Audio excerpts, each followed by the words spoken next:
He is Okay. the colonel. Let's head on over to Mina and do it. Okay. Okay. He's gonna move the cameras. You're the boss, Richard. No, I'm still God's boss. I'm just a servant. I didn't know he had all that information. I thought it was just birth and death.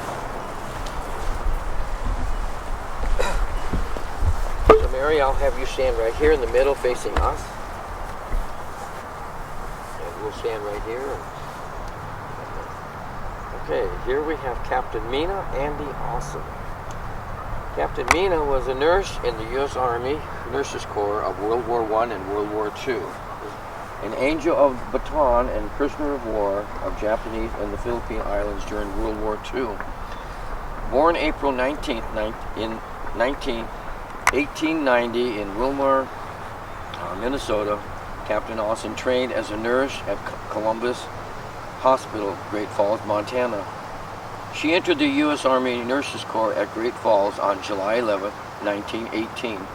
She served as a nurse, U.S. Army Nurses Corps, in World War I, and in the Philippine Islands as a prisoner of war of the Japanese in World War II. She never married. Before the Japanese attacked on Pearl Harbor, the Army assigned then 2nd Lieutenant Awesome to Strandberg Hospital, Manila, Philippine Islands. The Army sent her to Bataan Peninsula in December of 1941. When Bataan fell, the Japanese took 2nd Lieutenant Awesome and the remaining nurses as prisoner of war and moved her to Fort Mills, Corregidor Islands until August 1942. The Japanese then moved 2nd Lieutenant Awesome to Santo Tomas prisoner of war internment camp in Manila, where she remained and served for nearly 2 years and 10 months. She was one of the 66 U.S. Angels of Bataan. The U.S. Army freed Santo Tomas on February 3, 1945. After her freedom from captivity, now Captain Awesome went to Letterman Army Hospital, San Francisco, California, to recuperate and serve for the next 2 years. She retired from active duty on January 19, 1947, serving in uniform for almost 29 years. She lived in San Francisco until 1967, when she moved to Minot, North Dakota, to be near family. She lived at the Minot Lutheran's home. Mina died April 2, 1974, in Minot, and is buried there at Rosehill Memorial Park Cemetery, in Section 16. Salute.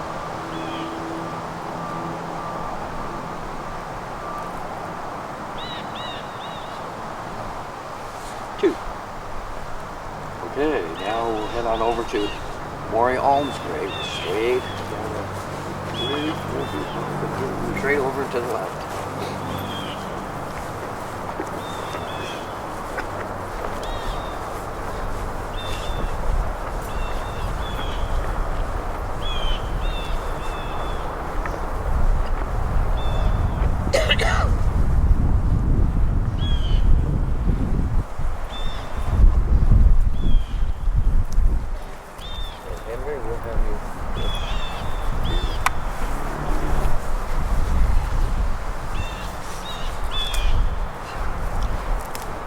Alm, who is 90 years old, Minot, North Dakota, died Monday, January 19, 2015, at the Souris Valley Care Center in Belva.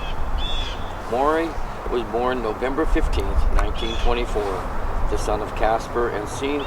Strandberg Alm in Minot. He was raised and educated in Minot. Maury enlisted in the United States Army on July 9, 1943. He proudly served his country during World War II and was in the European campaign. During the Battle of the Bulge, he was wounded and was later captured by the German Army and spent some time in a prison camp.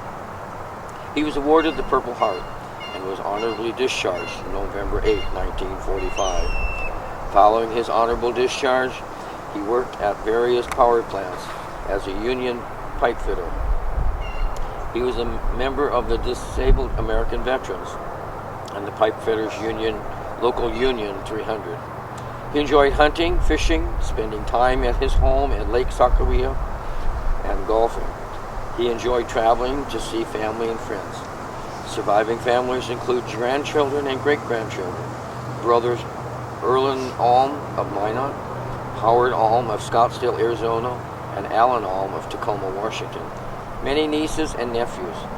Maury was preceded in death by his parents. Daughter Linda McCarthy, sisters Mary, Lorraine, and Helen. His funeral was conducted on January 22nd, 2015 at the Thompson Larson Funeral Home Chapel. His interment is at the Rosehill Memorial Park Cemetery in Section 16. Ready? Salute.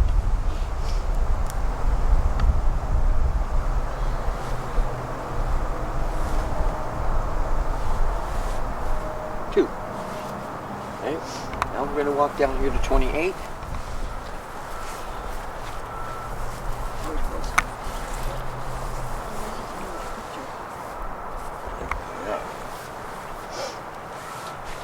Arthur Irvin Lynn, 91, Minot, and formerly of rural Velva, died peacefully in his home on Saturday, September 1st, 2012, with his loving family by his side.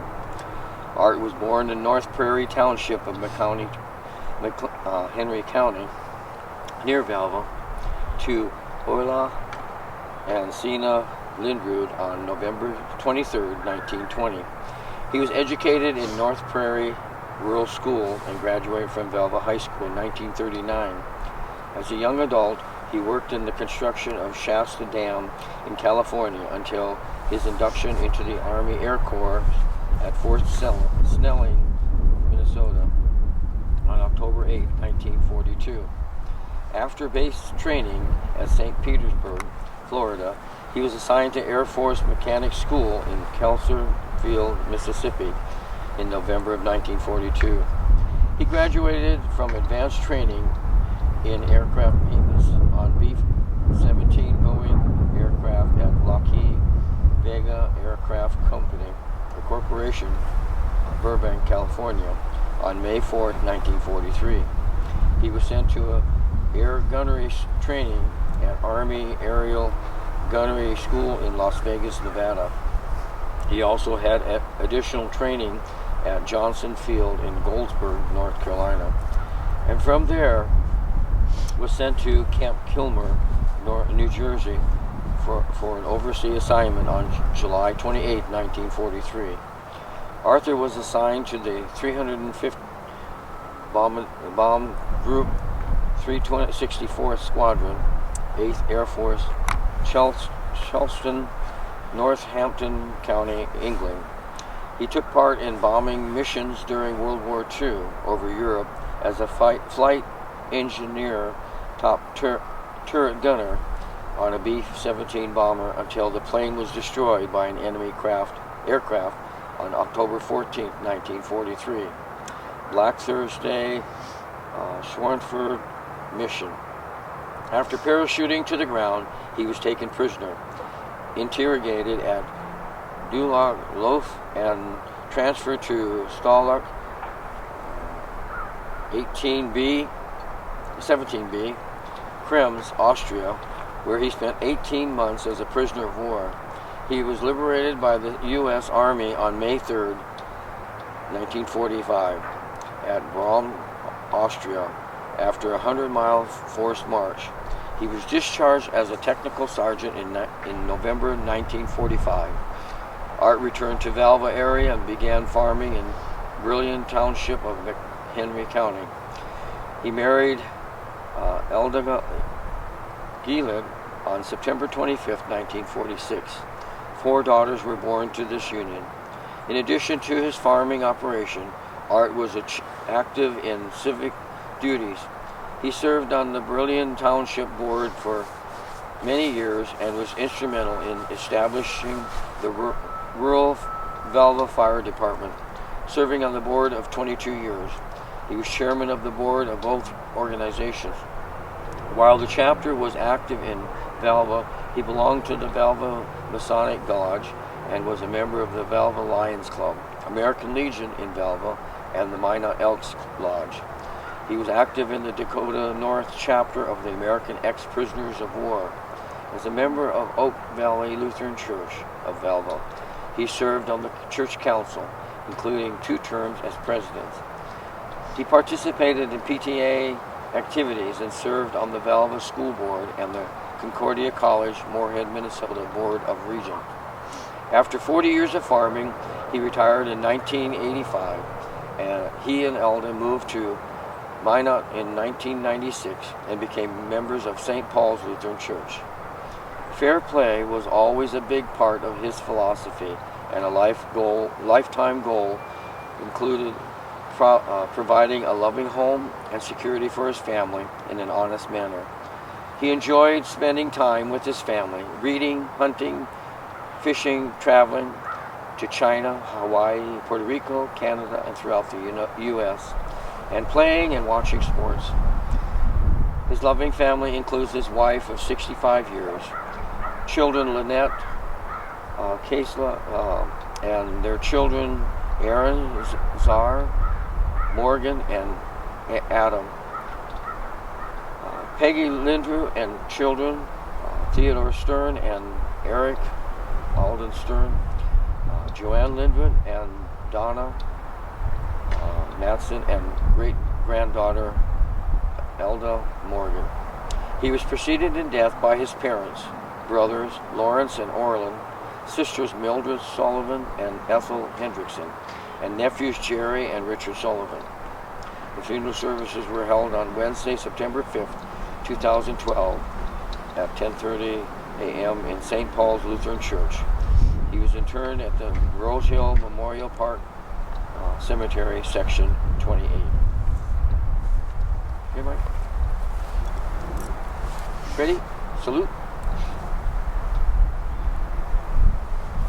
2. Okay, now we're going to go up here to Section 20 to Major Foster. Here we have Major Charles C. Foster. Not much on him. He was in the U.S. Army in World War II, POW. He received the Purple Heart. He was the Bataan Death March survivor. He was born February 24th, 1913, died May 28, 1990. He's buried in Section 20 in Rosehill Memorial Park Cemetery. Ready? Salute.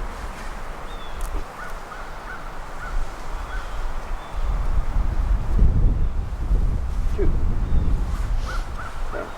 And this ends our 4 of the POWs that are buried here in Rosehill.